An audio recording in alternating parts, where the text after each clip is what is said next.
viewers at home, good day. You are tuned to our e-learning program initiated by the Ministry of Education, anchored by teachers within the state. The program is specifically selected or chosen to address your needs at home. Now you are at home doing nothing. This program will help you to learn at home. Learning at home. The coronavirus came and dispatched us, and we're at home. We want to see what we can do at home so that we'll be able to learn so many things while at home. And therefore, we want to call on you to please stay tuned and listen to what we are going to discuss today. My name is Malik Peter Atta. I'm a staff with Nagari College in Kebbi. And I am going to teach you English language and under the topic tenses. We want you to be attentive, stop what you are doing and listen. And you will not regret listening. Thank you very much. So as I said, the topic, the subject today is English language. English language. English language. Can you spell English? Can you spell language? This is exactly how you spell English language. And then today's date is what? 13th. 13th, TH, April. Some of you will want to know why is it written like this? TH is always written at the foot, at the ground. If you write it TH on top, you are wrong. Is that very clear, students? You are wrong to write 13th like this. Like this. You are wrong. They will circle it because it is not 13th. Just understand like this. It is not like this. It is like this. That is why it is wrong to put it that way. Can you see that? So please and please, whatever writing the date, you must always make sure that your TH is down. And then the month must have to be written in capital letter, the first letter of the word. Why? Because it's a proper noun. All proper nouns, you start them with capital letters. That is why you have 13th April 2020. Now, we have specific topic we are going to discuss today, which is tenses, the English tenses. I will decide to call it the English tenses.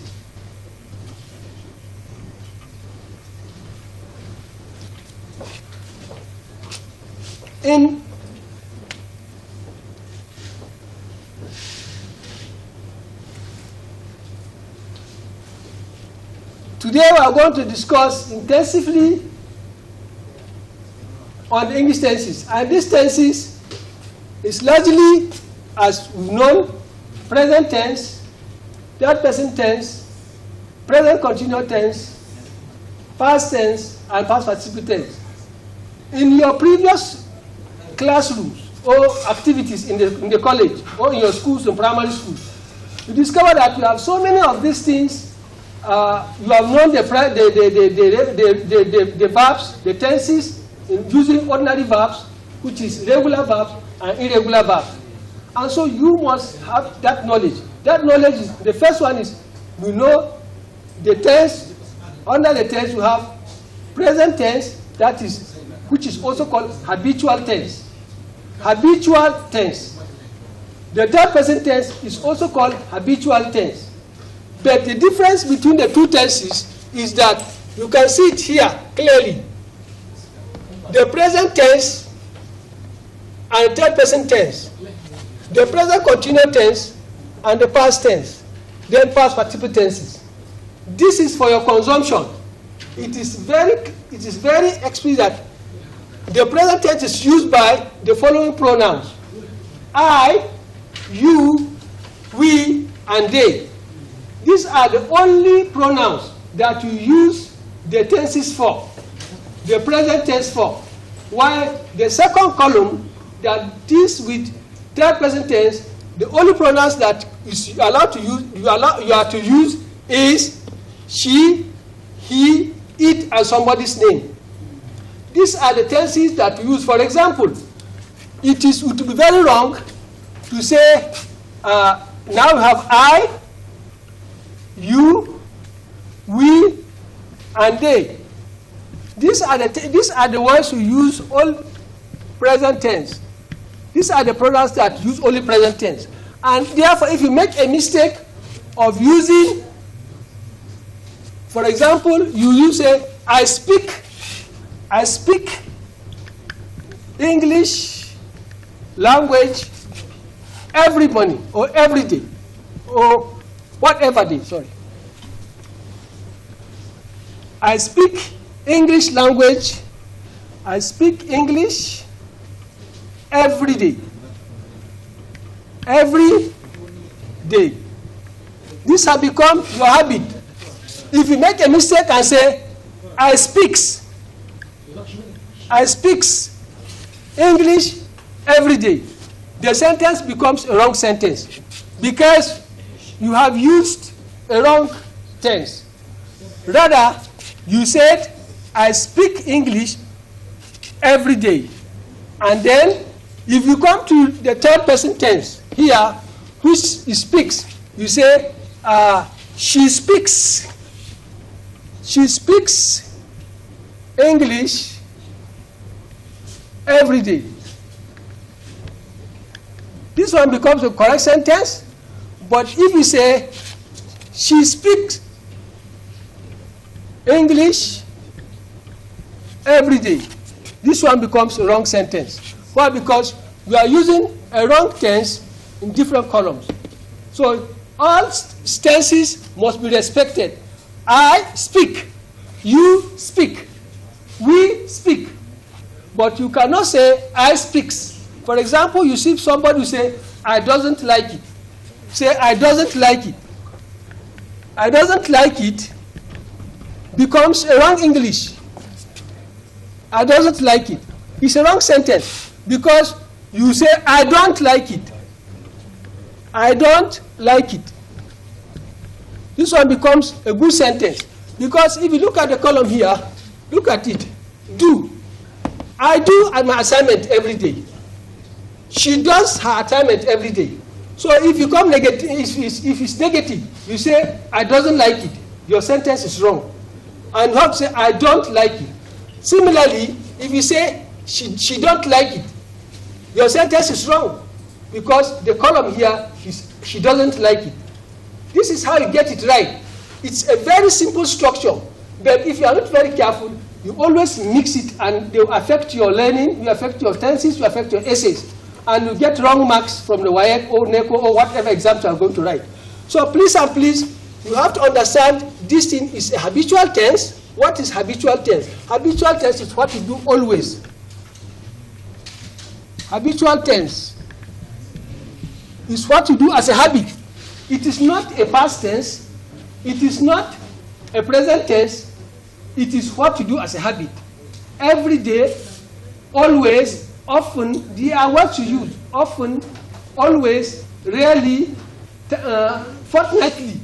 These are the words you do as a habit. So you must be very careful to use them as past tense. For example, you have structures already. Now look at it. Say, this is indicating that you are doing something. I am speaking. I am speaking. Here, you should be very careful. Here, all of them, speaking. Speaking. When you say I am speaking, you are speaking. All the pronouns and somebody's name, you use speaking. Say, I am speaking. She is speaking. But what you understand here again that if you are using I, you cannot say I speak. I speaking. or she is speaking, you have to use an auxiliary verb between the subject, say, I am, or he is speaking. He is speaking. You cannot say he is speaking. He is speaking is no English. This is the correct one. So they are speaking, or they are going. This is correct. They're going. Wrong English. Now, what is this word? What is auxiliary verb? An auxiliary verb is also a helping verb. It's that verb that helps you to understand the action being performed. That is auxiliary verb. You will almost say, Uncle, I don't know the meaning of auxiliary verb. Auxiliary verb. This is the verb you use to help. It's a helping verb. In the ordinary primary school, secondary school, it's called a helping verb. We have modal auxiliary, we have lexical auxiliary. And at the same time, you have main verb. Main verb is different from auxiliary verb. So how do I understand these auxiliary verbs? Auxiliary verbs. These auxiliary verbs are am, is, was, are, where. There are so many, there are about 30 in number. As well as if you are using therefore, any of these one, the present continuous tense, you must use an auxiliary verb between the subject and the main verb. Between the subject and the main verb. The subject is, somebody says, Uncle, what is the subject? This is the subject in the sentence. This is the main verb. Main verb. Subject, main verb. So this is the auxiliary verb. Aux verb.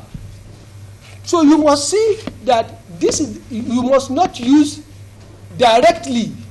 If you say he is speaking, then there is no auxiliary verb here. Your sentence becomes wrong. But if you are saying you are or they are speaking, they are going, that is how you get the correct texture of your sentence. Your sentence becomes correct. Sometimes you think that some of these things are for fun. They are not for fun. They are structured already in books, in structures, in grammar. That if you make a mistake of, it's just, we have a car and you are fixing it. The car has fault. You must put the appropriate ingredient for that sentence to function. And the appropriate ingredient for that, you must not use it differently. Let's move to spoke. Somebody said, the difference between past tense and present continuous tense. Past tense and past perfect tense. Now we look at it. Past perfect tense and past tense. Somebody said, I spoke to her. So what's the difference between present tense and past tense and past perfect tense? It is not. It is a very simple thing. You look at it. He said, I spoke to her yesterday. I spoke to her yesterday. Here, this is a very good sentence because there is no, you have time, and this time shows the action has just been completed. I spoke. I am using the right tense, which is spoke. I spoke to her yesterday. I spoke to her already. Now look at it. What was spoken? What was spoken? How do I know? How do you use spoken? You use spoken when you add an auxiliary verb. You use spoken when you add an auxiliary verb. Can you see that? He has spoken to him already. He has spoken to him already. You can see that is how you use the word spoken. You use the word spoken with an auxiliary verb. This is the subject, this is a verb, this is the main verb. There must be an action, there must be an auxiliary verb between the main verb and the subject. They must be. You cannot use the subject directly with the main verb. I hope you are getting this at home, children at home. This is very clear. Just like you said, I am speaking. You are speaking, you cannot use an auxiliary verb directly. So also, when you are using an past perfect tense or past participle tense, if you use that one, you get it wrong. Is that very clear, children? This is exactly how you get it. But if you are not very careful, you do not know the difference between speaks, third person tense, present tense, there are going to be a lot of, you will not understand English. But if you gradually study this thing at home, I you use for speak, you speak English, speak every day, habit, then also we speak, they speak. Then you come here and use third person tense. How do I use third person tense? Uncle, how would I use third person tense? I will use it when you say, she drives. She drives the goats away. It's a habit. Please understand that when you say she drives the goat away, it's not that she drove the goat away. When the action is gone, you don't do it every day. You cannot use you cannot use she drives if it's already a past tense. You say I drove the goats away. Then, but if it's a habit, if it's your morning function every day, often, always, then you say I drives, she drives the goats away. While here you say I drive the goats away. This is habitual. But after this one, you are using your present continuous tense. That becomes the action you are doing is ongoing. The action you are doing is ongoing. I am driving the car. I am driving the car. I am driving my father's car. This is the action is still ongoing. Then when you come to drove, you discover that this drove is a past action, just like past participle tense and the past action. But in drove, for your understanding, is that you must not use or resist the temptation of using an auxiliary verb between the subject and the main verb. If you do that effectively, that will help you. Because if you try to do it, you will not get the right, your sentence will be wrong. While if you are using driven, I have driven, you must put an auxiliary verb between the subject and the main verb. That is how you get it right. If you do that and practice that effectively, today, you know the difference between drive? How do I use drive? How do I use drives? How do I be driving? How do I be drove? How do I be driven? In this category, speaks. How do I speak? Speaks, speaking, spoke, and spoken. How do I use it? It is a very, very simple arithmetic. Know that anytime I'm using speaks, it is a third person tense. And the only pronouns that are qualified, are allowed to use speaks, are she, he, it, and somebody's name. Somebody's name could be, Kabiru speaks wrong English always. That is what we say mean by name. Say, Kabiru speaks wrong English. But all these pronouns, you use them here, you use them here, you use them here. You say, Kabiru is sleeping. Kabiru is crying. While you say, Kabiru drove the goats. They drove the goats. While you say, they have driven the goats. Now when you come to this one again, you have, and has. Someone said, Daddy, what is the difference between have and has? Sorry.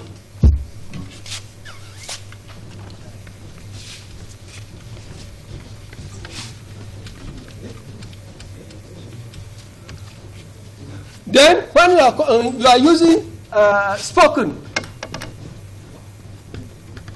then somebody will say, he have spoken. This sentence is not correct because this is not the right auxiliary verb to put. The right auxiliary verb to put for she, he, it, and somebody's name is what? Has. So if you are using this column, spoken, given, taken, choosing, seen, gone, and you are using any of these pronouns, you must always use the auxiliary verb has. While if you are using this one, I, you, we, they, and you are using this column, you use have. Use have, like we,